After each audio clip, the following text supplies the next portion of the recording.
The sovereign king became the form of slave.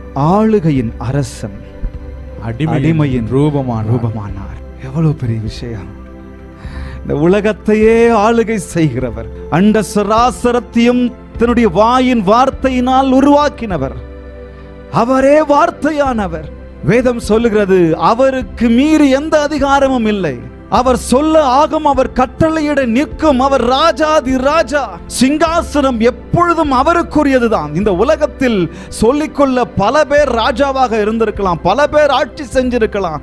எத்தனை நம் சரித்திரங்களை படித்திருக்கிறோம், எத்தனை ராஜாக்களை குறித்து நம்ம கேள்விப்பட்டிருக்கிறோம். இந்த ராஜா இப்படி செஞ்சார், அந்த ராஜா அப்படி செஞ்சார், அப்படி போர் செஞ்சார், இப்படி வீழ்த்தினார், இப்படி கைப்பற்றினார் என்று சொல்லி இந்த எல்லா ராஜாக்களுக்கு மேலான ராஜா அவர். ஆளுகை செய்கிறவர் அவர், ஆளுகை செய்கிறவர் அவர். ஆனால் சொல்லமா, ஆனால் நமக்காக அடிமையின் ரூபம் எடுத்தார். அடிமையின் ரூபம் எடுத்தார். அரசனாய் இருந்தவர், ஆளுகை செய்கிறவர் அடிமையின் ரூபம் எடுக்கிறார். அவர் ராஜாக்களை தள்ளி ராஜாக்களை ஏற்படுத்துகிறவர் என்று வேதம் சொல்லுகிறது. எல்லா ராஜாக்களுக்கும் உயர்ந்த ராஜாவானவர் என்று வேதம் சொல்லுகிறது. வானம் அவருக்கு சிங்காசனமும் பூமி அவருக்கு பாதப்படியுமாய் இருக்கிறது என்று வேதம் சொல்லுகிறது. அவர் சேனைகளின் கர்த்தர் என்று வேதம் சொல்லுகிறது. அந்த கர்த்தர், அந்த அரசன், அந்த ராஜன் அடிமையின் ரூபம் எடுத்தார். ஒன்றுமில்லை, எனக்காக எனக்காக எனக்காக. அதை நான் உணர வேண்டாமா? அதை நான் உணர வேண்டாமா?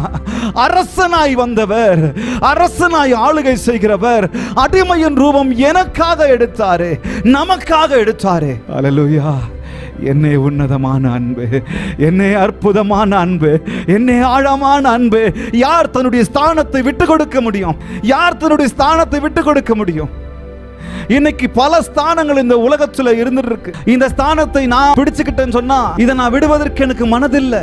ஒருத்தர் சொல்றாரு, நான் இப்படி உயர்ந்துட்டேன், உயர்ந்தது பெரிய விஷயம் இல்லை, இது தக்க வச்சுக்கிறது தான் பெரிய விஷயம் அப்படின்னு சொல்றாரு. ஆனா இந்த ராஜன் அதை தக்க வைத்து நினைக்கல. இந்த ஆளுகை செய்கிற இந்த அரசன் அதை தக்க வைத்துக் கொள்ள நினைக்கல.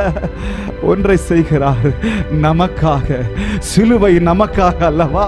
அந்த நமக்காக, எனக்காக அடிமையின் ரூபம் எடுக்கிறார்.